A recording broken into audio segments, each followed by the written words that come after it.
En tête-à-tête, l'émission de grandes interviews de France 24, notre invité aujourd'hui est Abderrahmane Koulamala, c'est le ministre des Affaires étrangères du Tchad et il est avec nous depuis N'Djamena. Merci beaucoup, monsieur le ministre. Merci à vous.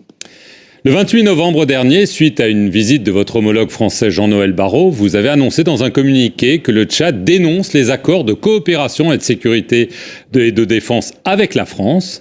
3 jours plus tard, le président Mahamat Déby s'est adressé à la nation et il a expliqué que ces accords, je le cite, étaient obsolètes et n'apportaient pas de plus-value face aux défis du moment. Alors, suite à ça, une commission a été chargé de la mise en œuvre de la dénonciation de ces accords. C'est vous qui la présidez. Est-ce que ça veut dire que ces accords vont définitivement être enterrés avec la France ? Bon, ces accords, comme l'a dit le chef de l'État, sont arrivés à leurs limites. Et nous allons évidemment mettre fin à ces accords puisque nous l'avons dénoncé et conformément à l'article 22 de cet accord. Cependant, nous ne mettons pas fin à notre coopération avec la France, surtout dans le domaine économique et dans tous les autres domaines que nous estimons utiles de façon bilatérale. Donc, nous ne tournons pas le dos à la France, absolument pas. La France reste un partenaire important pour le Tchad, mais de l'avis général des Tchadiens, des dirigeants tchadiens et du président de la République, le président Mahamat Idriss Déby Itno, il était utile de passer à une autre phase, 66 ans après la proclamation de la République. C'était une annonce qui était prévue pour le 66e anniversaire de la proclamation de la République. Ce n'était pas lié à la visite du ministre français des Affaires étrangères, absolument pas. Alors, de façon très concrète, l'accord prévoit que la dénonciation, ça se fait par le biais d'une notification écrite qui prend effet 6 mois après réception par l'autre partie, donc c'est-à-dire la France. Alors, est-ce que vous avez déjà notifié Paris formellement ou est-ce que vous allez le faire? Et est-ce que ça veut dire que très concrètement, les 1000 soldats français au Tchad vont partir d'ici la mi-2025? Alors, évidemment que la notification a été faite par voie diplomatique, puisque le communiqué de presse ne suffit pas, comme vous l'avez si justement dit. Que les troupes françaises quittent le Tchad au terme de cet accord ou bien avant, selon les discussions que nous allons entamer avec le gouvernement français. Il va sans dire que nous souhaitons que ce départ se fasse le plus rapidement possible. L'accord ne dit pas qu'il faut attendre 6 mois. Si les autorités françaises et les autorités tchadiennes conviennent, ce départ peut se faire plus tôt que prévu. Mais c'est pour ça qu'on a mis en place cette commission et c'est pour ça que j'ai le privilège de présider cette commission.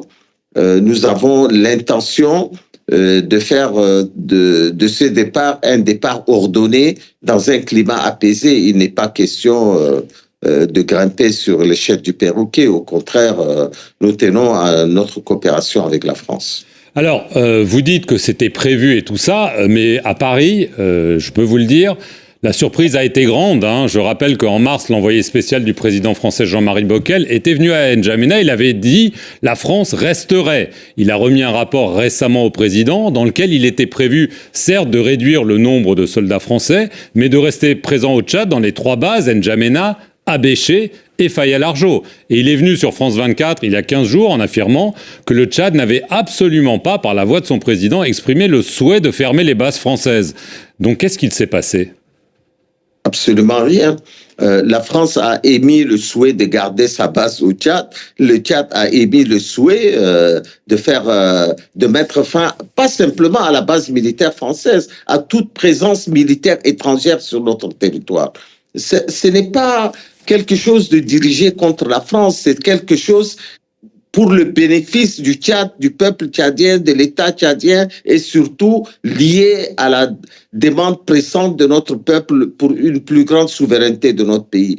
Vous savez, les pays africains doivent compter désormais sur eux-mêmes, doivent compter sur leur propre armée et le Tchad, véritablement, n'a pas besoin d'une armée étrangère pour sécuriser ses frontières, garantir l'intégrité de son territoire, protéger la population civile, protéger les biens et les personnes, nous sommes capables par nous-mêmes de pouvoir faire cela. Nous ne voyons plus l'utilité d'une force étrangère. C'est vrai que la France a été surprise, mais la France s'attendait depuis longtemps à ce que nous puissions revoir cette coopération. Nous avons décidé de le faire à notre rythme. Pourquoi voulez-vous que ça soit au rythme de la France?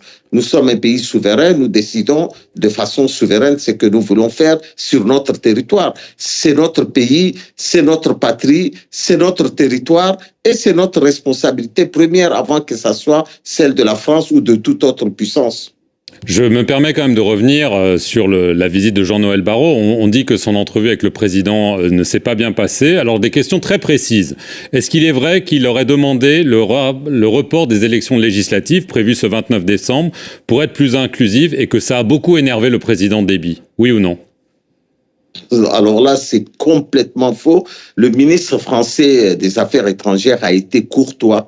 Il n'a pas abordé, il a plutôt félicité le Tchad pour avoir mis en place un processus démocratique réel.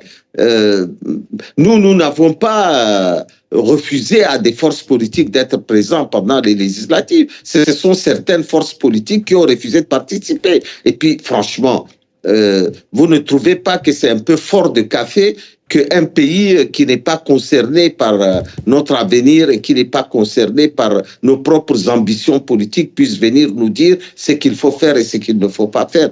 Le gouvernement français dans son ensemble, que ce soit son ministre, le président de la République, M. Macron, l'ambassadeur du Tchad en France, n'ont jamais abordé la question des élections que sous la forme de l'aide qu'ils peuvent apporter pour que le processus soit plus démocratique et qu'il respecte l'expression libre du suffrage du peuple souverain. Alors, on a parlé aussi d'un autre sujet de friction. Fin octobre, il y a eu une attaque de Boko Haram contre une base militaire. Elle a fait 40 morts parmi vos soldats. Et le Tchad aurait estimé que la France avait des informations sur les mouvements de ces djihadistes et que la France aurait même refusé un appui militaire aérien à cette occasion, malgré les demandes du Tchad. Est-ce que c'est vrai? Non, ça, ce sont une fois de plus... Bon, j'utiliserai pas le terme de ragot, mais je dirais que ce sont des informations qui sont pas vérifiées, qui sont pas vérifiables, et que le Tchad n'a jamais sollicité la France dans la lutte contre le Boko Haram. Au contraire, la France a été présente dans cette lutte contre Boko Haram. La lutte contre Boko Haram ne concerne pas que le Tchad, ça concerne toute la communauté internationale. Mais pour cette attaque contre nos forces, c'était pas une attaque qui nécessitait une aide de la France. Nos forces armées se sont vaillamment mis sur le terrain et ont mis hors d'état de nuire le Boko Haram. Je vois pas pourquoi nous allons reprocher à la France de ne pas être intervenue alors que nous avons la capacité de détruire ces forces.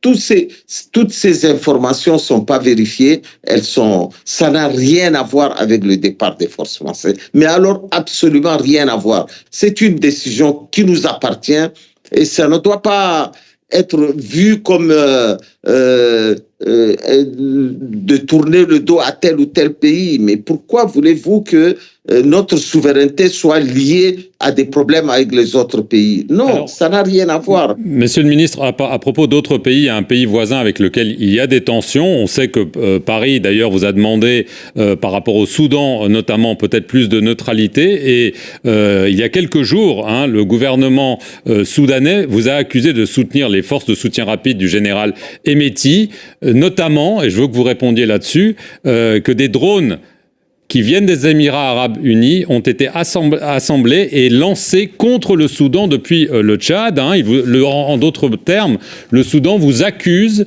de le frapper militairement. Quelle est votre réponse à ces accusations très graves quand même?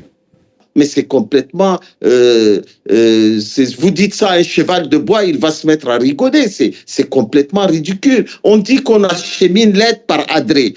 On envoie des armes par Adré. Mais Adré, il y a 250 000 personnes à Adré. Il y a des milliers et des milliers d'ONG, d'organisations humanitaires. Il y a les Nations Unies. tout le monde saurait si les armes passent par Adré pour aller vers le soutien rapide. Le soutien rapide est une création de M. Al-Burhan et une création de l'armée soudanaise. C'est eux qui les ont armés, c'est eux qui leur ont donné la logistique nécessaire, qui se débrouillent entre eux, qu'ils voient leurs problèmes entre eux et qu'ils laissent le Tchad tranquille. Nous ne fournissons aucune arme et nous sommes neutres dans ce conflit. Et ce, d'autant plus que nous accueillons près de 2 millions de réfugiés sur notre territoire.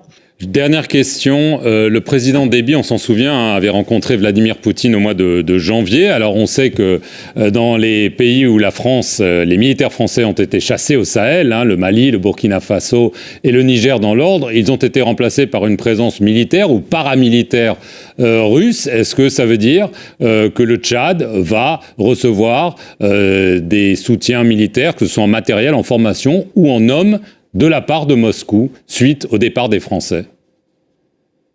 Est-ce que l'armée tchadienne, est-ce que le Tchad a besoin d'une puissance militaire étrangère qui va remplacer une autre puissance militaire étrangère?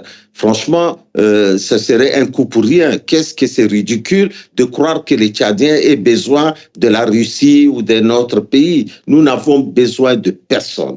Nous ne ferons venir personne. Je vous le dis de la façon la plus claire, la plus précise.